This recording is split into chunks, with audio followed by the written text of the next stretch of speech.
কথাগুলা শুনেন। সাইয়েদনা মুসা আলাইহিস সালামকে মারার জন্য পেছন থেকে হামলা করা হলো। সাইয়েদনা মুসা আলাইহিস সালাম লোহিত সাগরের দিকে দিলেন একটা দৌড়ে, দৌড়াতে সামনে লোহিত সাগর। আল্লাহর কাছে চোখের পানি ছেড়ে দিয়ে ডেকে বলেন, আল্লাহ সামনে বিশাল লোহিত সাগর, কেমন করে পার হব? সাঁতার কেটে তো লোহিত সাগর পার হওয়া যায় না।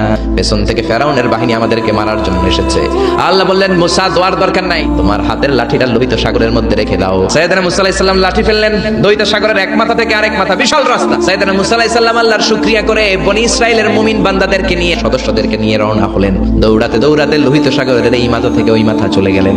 ফেরাউন ইন দ্য মিন টাইমে চলে এসেছে তার বাহিনী নিয়ে।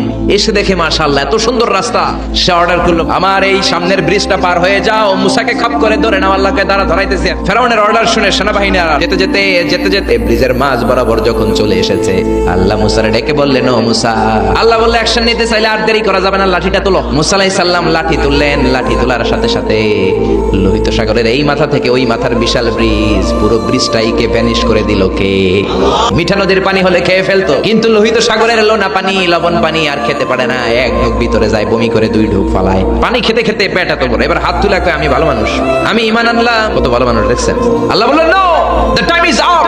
জিবরাইলরে বললেন, ওর মাথাটা একটু ঠাইসা দাও। জিবরাইল কিছুই করলেন না, ওইটা তো এমনি শুধু ভাসতেছে। মাথাটা একটু ঠেসে ধরলেন, আর কয়েক ঢোক পেটের ভিতরে ঢুকায় দিল কে?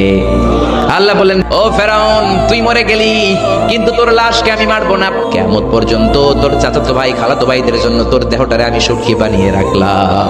আজও ফেরাউনের লাশটা রয়ে গিয়েছে মিশরের রাজধানী কায়রোর তাহরির স্কয়ারে, তাদের যে মিউজিয়াম, ন্যাশনাল মিউজিয়ামের রয়্যাল মমিস চেম্বারে পুরো দেহটাকে ব্যান্ডেজ করে রাখা হয়েছে। ফেরাউনের চারদিক দিয়ে আমি ঘুরলাম, এমনি রয়েছে এমনি।